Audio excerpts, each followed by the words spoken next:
What's up, everybody? So in this episode, we're going to take and do our 2022 NFL draft grades for the NFC East, one of the most exciting divisions in the NFL. And this division, man, the past 2 years have been really tough to watch, man. But, man, we're about to see the Commanders come up.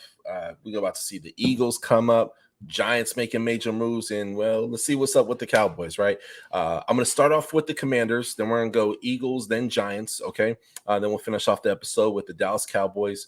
Each team is going to get a grade from me, and we're going to break down all of the picks, okay? You guys comment below if you agree, disagree, if you like the pick, dislike the pick. I try to interact with everybody who takes and comes on the show, who takes and interacts with me. So I'm going to go ahead and share my screen, and let's get into it.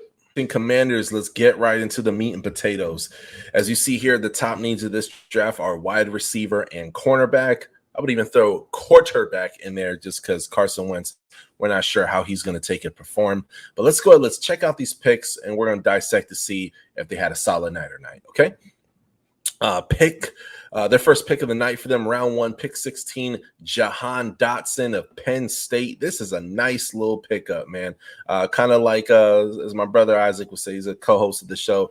He's kind of like a shorter version of Chris Olave, man. You watch both on tape, and you kind of get in the same person a little bit. So, dude's a playmaker, man. He's really going to take and shine, in the offense where you got a guy like Curtis Samuel. You also have, other good receiver weapons there. So Carson Wentz, I could definitely see him and Wentz having a nice little connection for sure. Then you have Fedarian Mathis, defensive tackle, Alabama. Man, their D-line is solid already.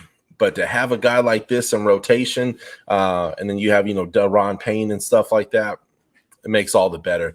Then you have Brian Robinson, running back, Alabama. I'll be honest with y'all. I felt like this is a guy that you could have got later. It's a guy you probably could have gotten in the 5th round, perhaps. Bit of a reach, but hey, let's see how he takes it. He performs, man. Right? I'll say this, man. Historically, Washington usually always has good running backs historically. So, and then when you watch him, man, he reminds me a lot of Damian Pierce from University of Florida, who was also drafted this year. Buffalo Bills, I think he went to. But yeah, very, very similar. I would say that's his football doppelganger, if you will. But very, very fun to take and watch. This felt like it was a little bit of a reach. Then we have Percy Butler, safety from Louisiana. Sam Howell. Some of y'all had him going in the 1st round. Looks like he fell all the way to the 5th. First pick of the 5th round, University of North Carolina. Now, I'll say this, y'all. I like this pick, and I love where they got him at, first of all, right? You watch him on film, man. He's mobile. He has a strong arm. He had a bit of a dip offensively because he lost a lot of his weapons. Javonte Williams, who now is going on his 2nd year in the NFL with the Denver Broncos. So he lost a lot of pieces. It's important to take and understand the whole story. Well, he's coming into an offensive team where you have pieces of the puzzle already, right? You have Terry McLaurin, one of the best receivers in the league. You have Curtis Samuel. As of now, you have Jahan Dotson and other weapons as well too, right? You have a pretty good tight end, and Cole Turner, again, Nevada. That's a nice little pickup right there. I'm going to do a quick deep dive into that in here in just a minute. But Sam Howell, I like the pickup overall. I had to do a little research. I had to dig a little bit. Let me tell y'all something. There's a difference between watching tape and watching film. Watching film is like, this is your best. This is what you have to offer, right? And watching tape, that's simply the overall. That tells the full picture, man. And when you watch his tape, you see the good, the bad, the ugly. But it's a lot way more good than bad, man. And you have good weapons around him. Their O-line is fairly decent. I would say Commanders have a mid-range O-line for sure. I think he's produced really well. But again, Carson Wentz, man, if he gets injured, I could definitely see Sam Howell hitting that field. But let's check out the guy, Cole Turner. I wanted to take and talk about him. He's a tight end from Nevada, 6'6". This draft class for tight ends, it's not only one of the deepest tight end drafts that I've seen in a while, but these guys is tall. I think one of the shortest ones was like 6'5". I'm like, dang, I'm 6'3". I couldn't even kick it, man. But 246, 6'6", 4'7", 640. So not bad. I would say that's a pretty decent speed for a tight end. Bench press was a little on the light side, 17. Broad jump was okay. Let's check out some of his pro strengths and weaknesses. So can take and weaponize his sides on fades, back shoulder throws, and near the end zone. When you watch his highlights or tape, what have you, you definitely, this is the thing that takes and jumps out on the screen for me, right? Athletic and flexible to take and catch outside the frame. Good lateral adjustments to tag movement, tag moving targets. So, and then he also has a you find this very common with tight ends. A lot of times they have a background with basketball, right? Very, very common. And then weaknesses: linebackers stack and play through him. Narrow base prohibits balance. I'm not going to read every single one of these, but you can pause the screen and take and read those there. Let's continue on with the draft picks, and then we'll go on to our next team here. But that was Cole Turner. So let me know what you guys think about that pick. Comment below. And as we finish up here for the Commanders, we got Chris Paul, guard, Tulsa. That's a nice little pickup, man. I feel like that's a guy who, if this wasn't such a deep O-line draft, this guy could have easily went, mid fifth round. So Christian Holmes, cornerback, Oklahoma State. So overall, solid, man. I really like. They're a team that's really starting to take and come together. Definitely, I mean, you see at the top, right? They need to beef up their cornerbacks. Wide receiver group, it's a nice receiver group. So I like what they did there.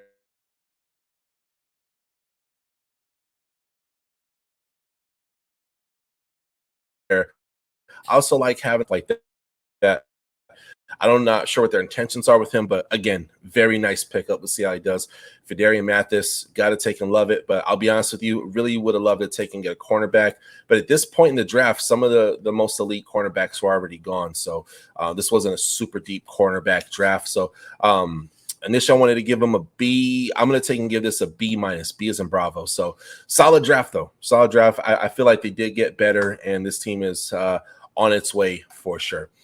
All right, next team we're taking talk about is going to be the Philadelphia Eagles. I feel like I'm going to get some hate mail on this because this is just what y'all do. Y'all love violence. I don't like stereotyping, but a lot of y'all are freaking crazy.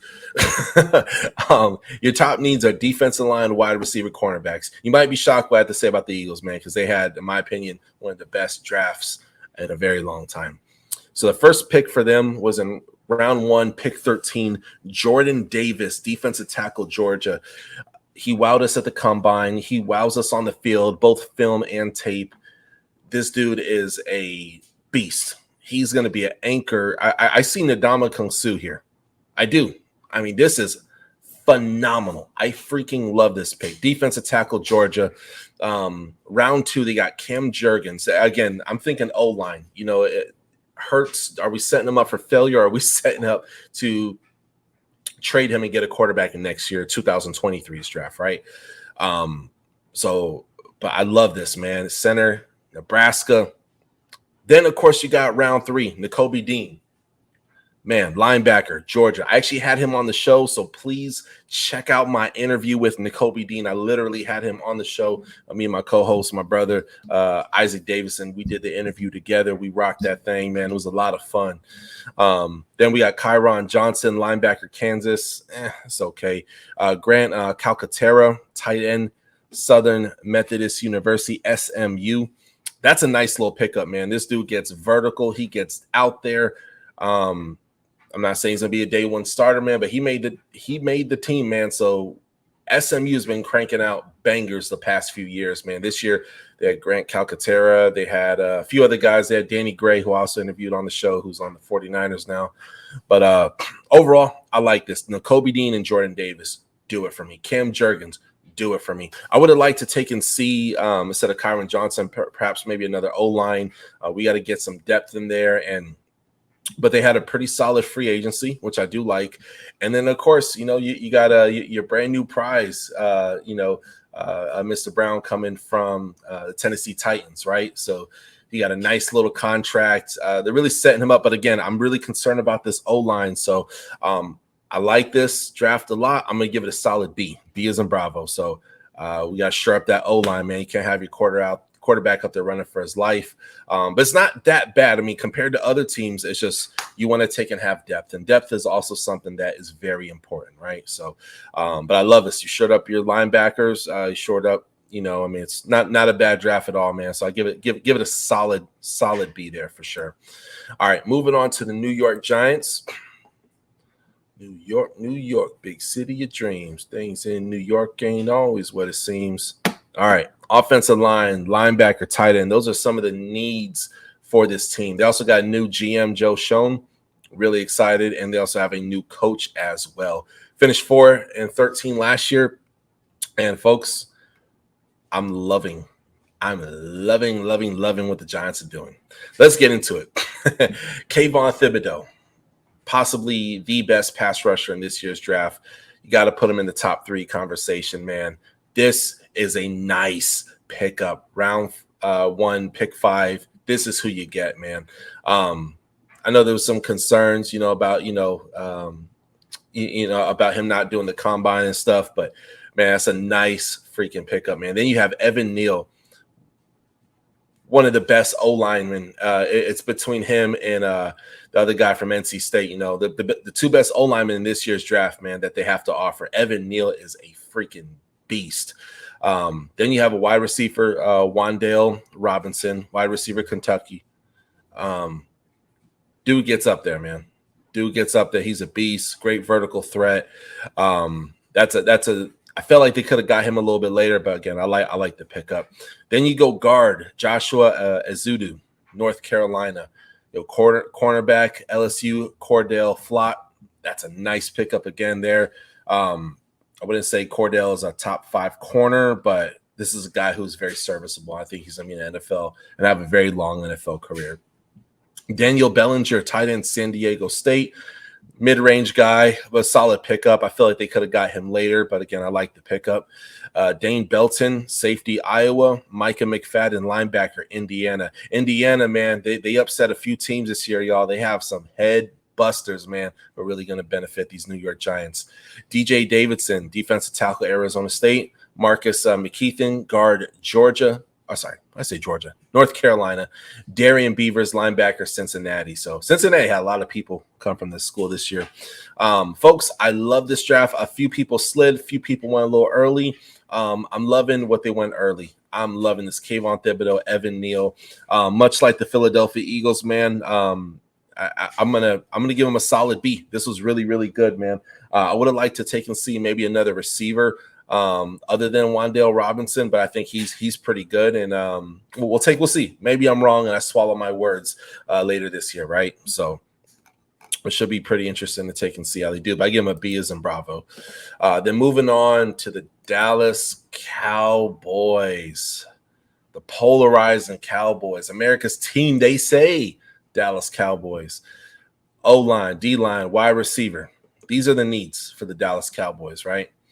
They lost La'el Collins, Connor Williams. La'el Collins went to the Browns. Connor Williams went to the Miami Dolphins. And let's see what they got. So Tyler Smith, offensive tackle, Tulsa. Kind of a little bit of a project there, and he went a little bit early, but Tyler Smith is a beast, man. He's a very, very good player. We got D. Williams, edge rusher, Mississippi. Could have possibly got him a little later, man. Jalen Tolbert, wide receiver, South Alabama. Let's jump into his profile here really quickly. There are some really good, Jake Ferguson, Matt Waletzko, Deron Bland, Damon Clark, LSU, John Ridgeway, defensive tackle, Arkansas, Devin Harper. But let's take and talk about this Jalen Tolbert, because this is going to determine a whole grade level right here. Let's take and check out and see how good he is, if he's good at all. He was selected in the NFL draft, so he got to be some type of good, right?